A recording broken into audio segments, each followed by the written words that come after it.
Good morning, everyone. Welcome to online class after this summer break.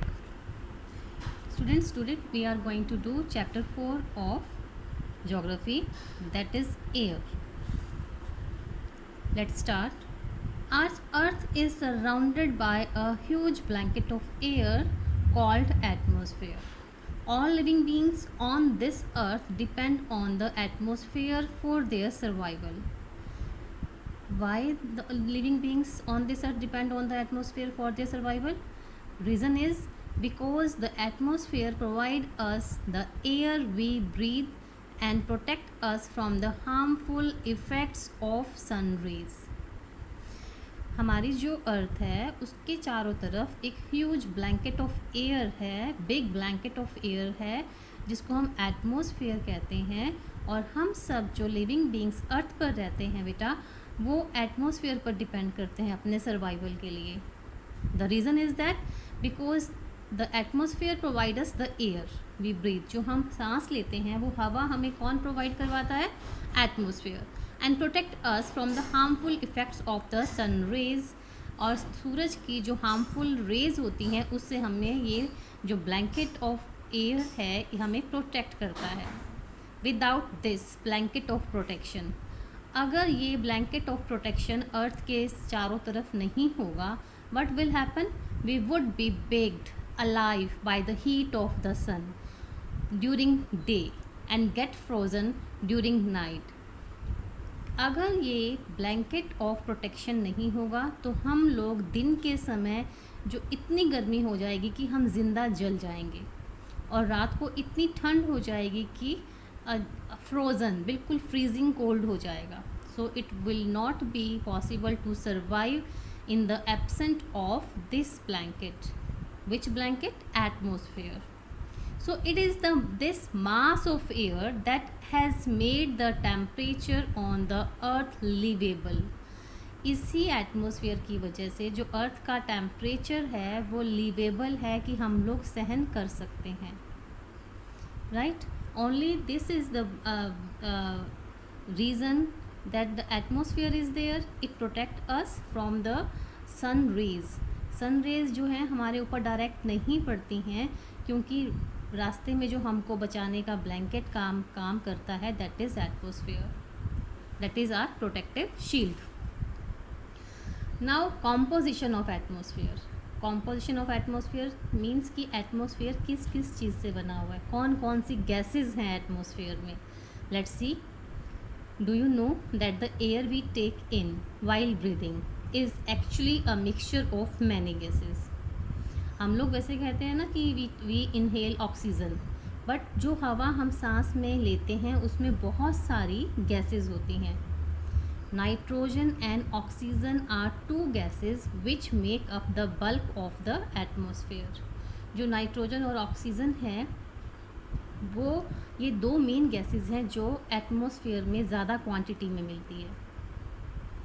And carbon dioxide, helium, ozone, argon and hydrogen are found in lesser quantities.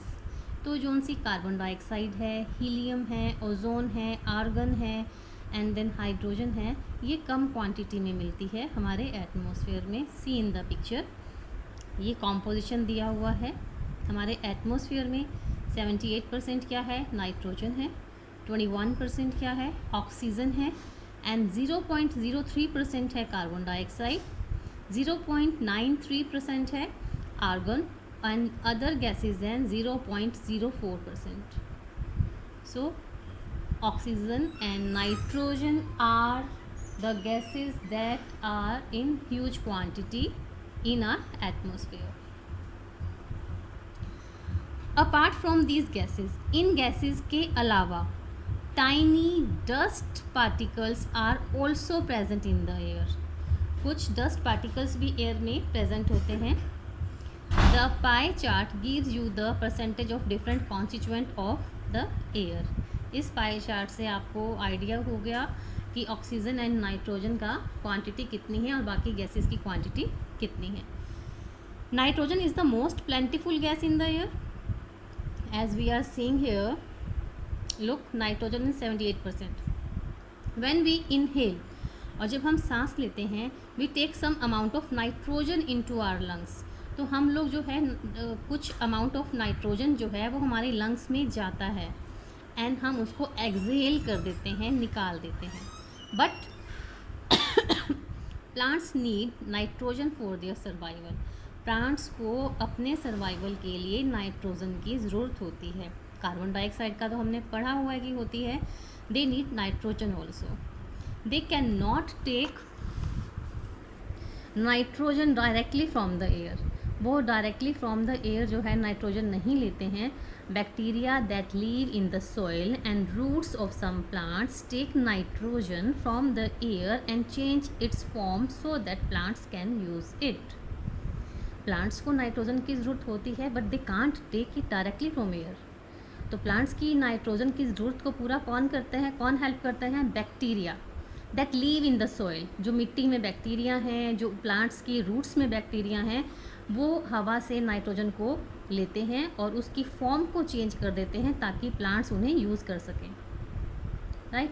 Oxygen is the second most plentiful gas in the air. How much?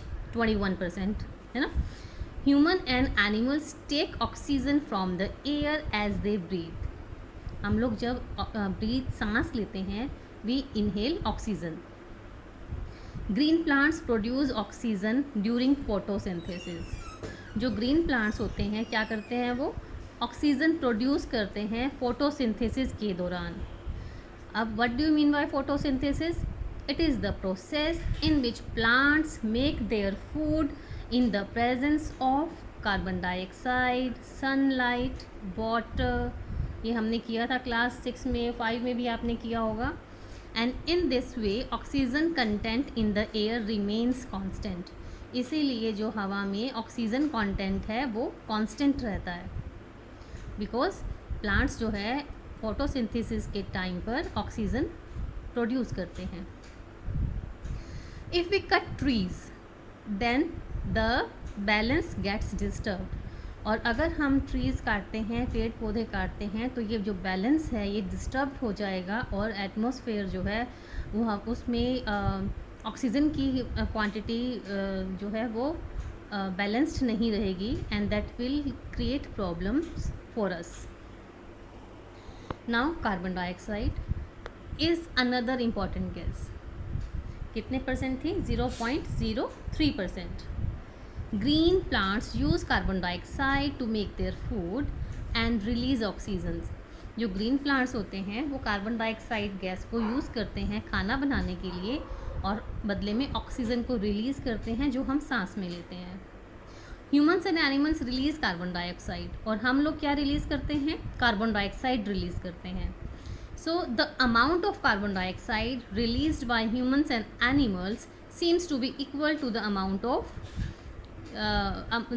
to the amount used by the plants which make a perfect balance.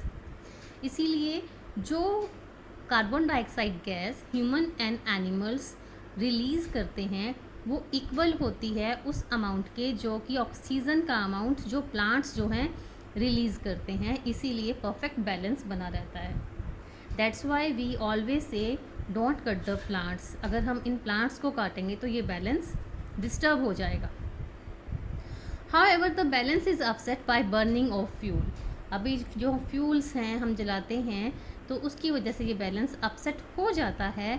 Such as coal and oil. जैसे हम कोयला जलाते हैं तो इस कोयले से भी जो है कार्बन डाइऑक्साइड गैस रिलीज़ होती है, या ऑयल पेट्रोल जलता है उससे भी हमारा एटमॉस्फेयर जो है पॉल्यूटेड होता है. They add billions of tons of carbon dioxide into the atmosphere. और इसकी वजह से जो है हर साल billion of tons of carbon dioxide जो गैस है वो एटमॉस्फेयर में जो है मिल जाती है, ऐड हो जाती है. As a result the increased volume of carbon dioxide is affecting the earth's weather and climate. This is the reason जो हमारा ग्लोबल वार्मिंग है जिसकी वजह से अर्थ का वेदर एंड क्लाइमेट जो है इफ़ेक्ट हो रहा है. रीज़न यही है कि we are burning fuel so much. See here, do you know? Carbon dioxide released in the atmosphere creates a greenhouse effect by trapping the heat radiated from the earth.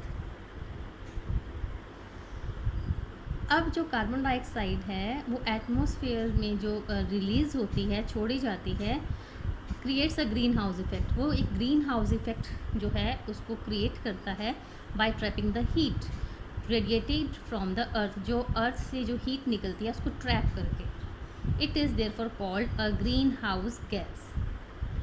इसीलिए इसको green house gas भी कहा जाता है, किसे? Carbon dioxide gas को।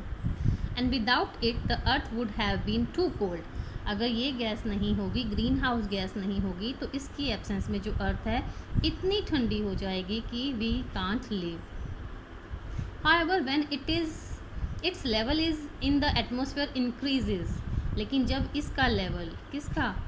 Carbon dioxide gas का, या फिर हम उसको ग्रीन हाउस गैस कहते हैं, इसका लेवल अगर एटमॉस्फेयर में इंक्रीज होता है ड्यू टू फैक्ट्री स्मोक और car fumes, the heat retained increases the temperature of the earth. तो इससे अर्थ का जो है टेम्परेचर बढ़ता है।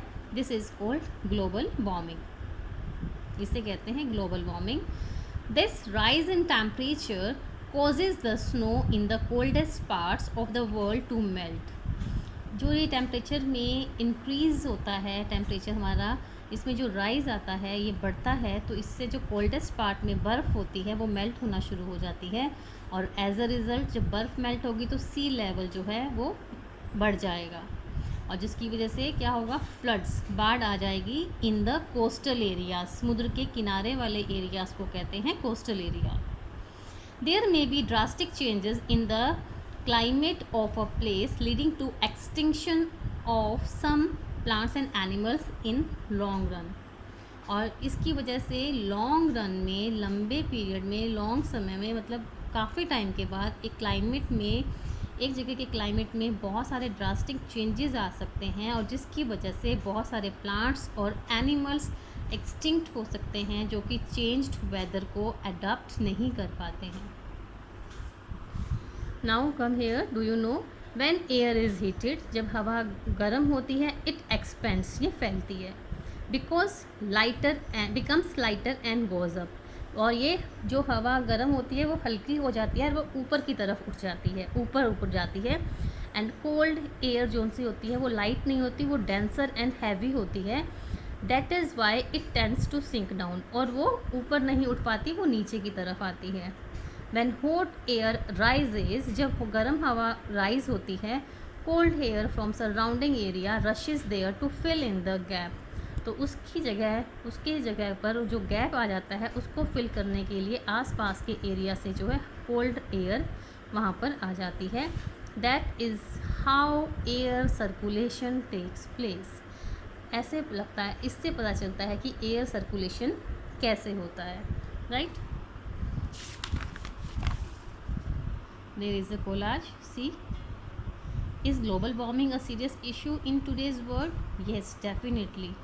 There are so many things that are not good that are happening due to the global warming in the world.